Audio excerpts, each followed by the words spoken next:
Hidupku menggenapi firman-Mu, tanda mujizat sertai tiap langkahku. Umat Tuhan agar bisa menerima kenyataan pengharapan yang pasti itu adalah memiliki iman yang murni. Saudara, di dalam pembacaan kita tadi jelas dikatakan bahwa kita bisa dapat menerima pengharapan yang pasti itu kalau kita memiliki iman yang murni. Iman yang murni ini disejajarkan dengan emas yang murni, saudara. Nah, untuk memiliki iman yang murni, maka umat Tuhan harus bersedia untuk menghadapi berbagai pencobaan. Dan pencobaan yang saat ini kita sementara alami tidak lain adalah virus corona atau COVID-19. Nah, saudara dikasihi oleh Yesus Kristus, kita harus mau menerima berbagai macam pencobaan itu di dalam kehidupan kita. Dan pencobaan yang saat ini kita alami, bisa dikatakan ini merupakan satu pencobaan yang berat, Bapak Ibu Saudara sekalian. Dan pencobaan ini tidak hanya dialami oleh kita yang ada di Indonesia ini, tapi seluruh dunia boleh mengalami hal ini. Nah, saudara-saudara dikasihi oleh Tuhan Yesus Kristus, pencobaan ini telah dinubuatkan oleh Yesus Kristus melalui Injil Lukas pasalnya yang ke-21 ayatnya yang ke-11. Di mana di sana Tuhan Yesus menyampaikan bahwa ada tanda-tanda mengawali kedatangan Yesus Kristus yang kedua kali. Dan salah satu tanda itu adalah penyakit sampar. Penyakit sampar itu adalah penyakit yang menular, Bapak Ibu Saudara sekalian. Nah, saya pikir sepanjang sejarah di mana kita hidup di dunia ini, ya kita belum pernah mendengar dan melihat ada wabah penyakit yang harus melanda seluruh dunia ini, termasuk kita di Indonesia ini. Saya pikir ini barusan pertama kali terjadi selama perjalanan kehidupan kita di dunia ini. Nah, oleh karena itu, mari Bapak Ibu Saudara dikasihi oleh Tuhan Yesus Kristus, kita harus percaya dan mengimani bahwa terjadinya atau dengan adanya virus corona atau COVID-19 mewabah di seluruh dunia termasuk di Indonesia ini merupakan salah satu tanda awal kedatangan dari Yesus Kristus yang kedua kali. Dan ini saudara, akibatnya membuat banyak umat manusia mengalami kesulitan hidup. Ya, dampak daripada virus corona ini akan membuat banyak orang jadi miskin, jadi kehilangan pekerjaan, banyak orang yang akan mengalami kelaparan. Nah, saudara, kita berdoa, kita sebagai umat Tuhan, kita bisa tetap mendapatkan pemeliharaan Tuhan yang luar biasa di dalam kehidupan kita. Nah, saudara dikasihi oleh Tuhan Yesus Kristus,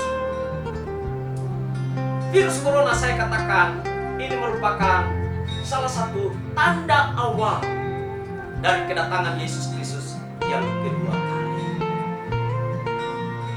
Dan sudah barang tentu tanda-tanda yang akan datang kemudian sebagai tanda kedatangan Yesus Kristus yang kedua kali, pasti akan terjadi lagi sesuatu yang lebih dahsyat dan mungkin lebih berat, lebih luar biasa lagi, saudara. Sebab kalau kita melihat tanda-tanda kedatangan Yesus Kristus di dalam Injil Matius, Injil Markus, dan Injil Lukas, saudara, ada begitu banyak tanda-tanda yang akan mengawali kedatangan Yesus Kristus yang kedua kali. Dan salah satu tanda selain daripada penyakit sampar itu adalah ilmu pengetahuan yang semakin hebat, yang semakin luar biasa. Dan saudara, saat sore hari ini merupakan salah satu bukti dari adanya pengetahuan yang semakin canggih, yang semakin luar biasa. Saya percaya cara ibadah yang kita boleh jalani pada kesempatan sore hari ini merupakan penggenapan nubuatan dari Nabi Daniel.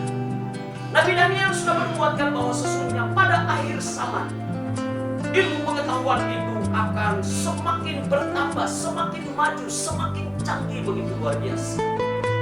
Saudara, saya tidak pernah berpikir sebelumnya bahwa jemaat GPDI Hidup akan pernah melakukan ibadah secara online seperti sekarang ini.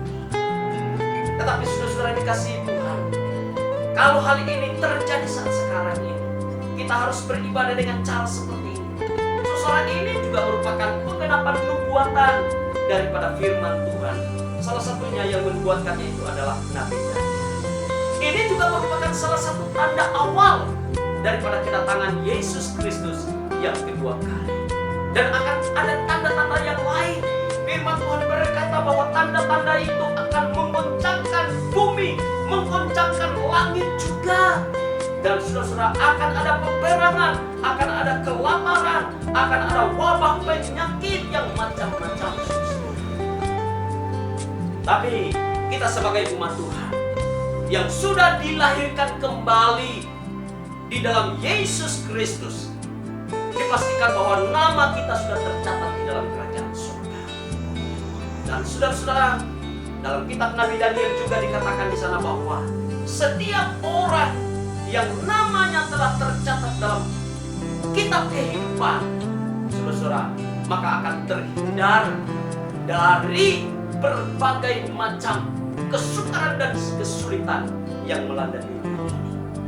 Dan penulis kitab Wahyu dalam hal ini, Rasul Yohanes juga sudah menuliskan dalam kitab Wahyu bahwa beruntunglah anak-anak Tuhan, orang-orang yang sudah dilahirkan kembali di dalam Yesus Kristus, yang namanya telah tercatat dalam kitab kehidupan.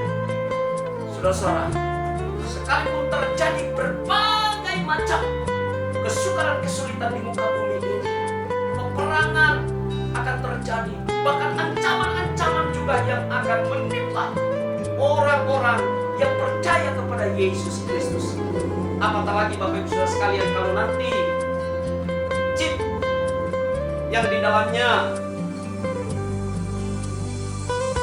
memuat angka 666 seperti yang tertulis dalam kitab Wahyu pasal yang ke-13 itu mulai dipasang pada setiap diri manusia di muka bumi ini, saudara-saudara, maka mulai saat itu akan terjadi penderitaan yang begitu luar biasa, karena perekonomian dunia ini akan dikuasai oleh iblis. Tetapi saudara-saudara, saya mau berkata, kalau hal ini terjadi nanti di Indonesia ini, saudara, kita sebagai anak Tuhan, jangan sampai kita tergiur untuk memasang akan chip itu yang di dalamnya tertulis angka 666. Karena bahaya Bapak Ibu Saudara sekalian kalau chip itu nanti kita terima di dalam kehidupan kita. Itu artinya bahwa kita telah menjadi pengikut daripada antikris. Memang saudara, untuk kita bertransaksi ya dalam berbagai hal itu akan sangat memudahkan kita. Dan ini merupakan salah satu bukti kemajuan teknologi yang begitu luar biasa. Tetapi saudara ketahuilah, kalau chip itu di dalamnya tertulis angka 666, kita sebagai umat Tuhan harus bisa menolaknya hal itu. Dan saudara percayalah bahwa kita akan senantiasa terpelihara di dalam Tuhan Yesus Kristus. Saudara, kita kembali kepada kebenaran firman Tuhan. Di dalam kita menghadapi berbagai macam pencobaan yang berat ini, ya tentu kita sebagai umat Tuhan, kita tidak boleh takut, kita tidak boleh cemas, kita tidak boleh panik. Ini adalah nasihat dari pemerintah kita, nasihat dari Menteri Kesehatan kita. Kita tidak boleh takut, tidak boleh panik, tidak boleh cemas, tapi harus berwaspada. Nah, saudara, kata waspada juga Yesus Kristus kerap kali menyampaikan itu kepada murid-muridnya. Khususnya ketika Tuhan Yesus hendak menyampaikan tanda-tanda awal kedatangannya pada kalian kedua. Yesus Kristus selalu mengawali, waspadalah agar jangan sampai kamu disesatkan. Saudara, ada banyak hal yang akan kita hadapi di dunia ini yang bisa menyesatkan banyak umat manusia. Tapi kita berharap dan kita percaya, kita sebagai anak Tuhan yang nama kita telah tercatat dalam kitab kehidupan yang ada di surga, kita tidak akan mungkin tersesat. Tapi kita perlu harus senantiasa waspada di dalam kehidupan ini. Dan saudara, selain daripada waspada, kita harus bergembira di dalam kita menghadapi berbagai macam pencobaan di tengah-tengah dunia yang fana ini. Karena kita tahu bahwa di balik daripada setiap pencobaan yang terjadi di dalam kehidupan kita, maka sudah barang tentu di sana ada maksud dan rencana Tuhan yang indah bagi kehidupan kita. Dan yang pasti, rencana Tuhan di balik daripada semua pencobaan yang terjadi dalam kehidupan kita tidak lain adalah untuk memurnikan iman percaya kita. Pencobaan-pencobaan itu digambarkan seperti api yang memurnikan emas. Emas yang murni tidak akan mungkin ada kalau tidak melalui peleburan api yang panasnya, saudara, bisa berlipat kali ganda. Nah, demikianlah juga dengan kita umat Tuhan. Untuk bisa memiliki iman yang murni, kita harus siap untuk selalu menghadapi berbagai macam pencobaan yang terjadi di dalam kehidupan kita ini. Jadi Bapak Ibu yang dikasihi oleh Tuhan Yesus Kristus, iman yang murni itu adalah iman yang seperti dimiliki oleh Abraham. Abraham disebut sebagai bapak orang yang beriman, ya karena dia membuktikan, saudara, akan imannya untuk terus berharap kepada apa yang dijanjikan oleh Allah Bapa dalam kehidupannya. Bayangkan saja Bapak Ibu Saudara sekalian, ya, Abraham harus menanti dan menunggu akan janji Bapa itu di dalam bentuk pengharapan yang begitu kuat di dalam kehidupan. Dijelaskan dalam surat Roma pasalnya yang ke-14, ayatnya yang ke-18 sampai pada ayat yang ke-21.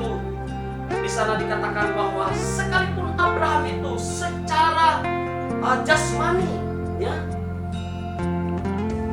tubuhnya sudah lemah, usianya sudah begitu tua, begitu pula dengan istrinya juga, Sarah sudah begitu. Yang secara manusia sebetulnya sudah tidak ada lagi pengharapan untuk bisa mendapatkan keturunan seperti apa yang dijanjikan oleh Allah Bapa atas kehidupan mereka. Tetapi sudah dikasihi Tuhan, karena Abraham tahu bahwa janji Bapa itu merupakan pengharapan yang pasti, yang satu ketika pasti akan digenapi. Maka dari itu Abraham tetap berharap. Abraham tetap percaya atau beriman terhadap janji Bapa surga. Dan pada akhirnya kita mulai melihat apa yang diharapkan oleh Abraham itu bisa menjadi kenyataan. Maka dari itu Abraham itu disebut sebagai bapa dan orang beriman. Dan kita pun saudara telah disahkan menjadi anak-anak Abraham. Artinya kita adalah orang-orang yang juga beriman sama seperti Bapak Abraham. Nah, oleh karena itu marilah Bapak Ibu Saudara sekalian, iman yang murni itu adalah iman seperti yang dimiliki oleh Abraham. Dan kita boleh melihat definisi daripada iman dalam kitab Ibrani pasal yang ke-11 ayatnya yang pertama. Di sana dikatakan bahwa iman itu adalah dasar dari segala sesuatu yang kita harapkan dan bukti dari segala sesuatu yang kita tidak lihat. Nah, saudara, di dalam konteks pembacaan kita tadi, dikatakan di sana, sekalipun kita tidak pernah melihat Yesus Kristus dengan mata jasmani kita ini, tapi kita mengasihi Dia. Ya. Sekalipun kita belum pernah bertemu dengan Yesus Kristus, tapi kita tetap percaya kepada Dia. Nah, saudara, inilah iman yang harus ada di dalam diri kita. Nah, oleh karena itu, saudara-saudara dikasihi Tuhan, mari kita tetap pelihara iman yang ada dalam kehidupan kita. Jangan karena pencobaan, jangan karena virus corona membuat iman kita jadi lemah. Jangan mungkin karena saat ini penghasilan kita tidak seperti bulan-bulan yang lalu, lantas kita mulai lemah. Mari kita harus tetap bersemangat. Tanda mujizat serta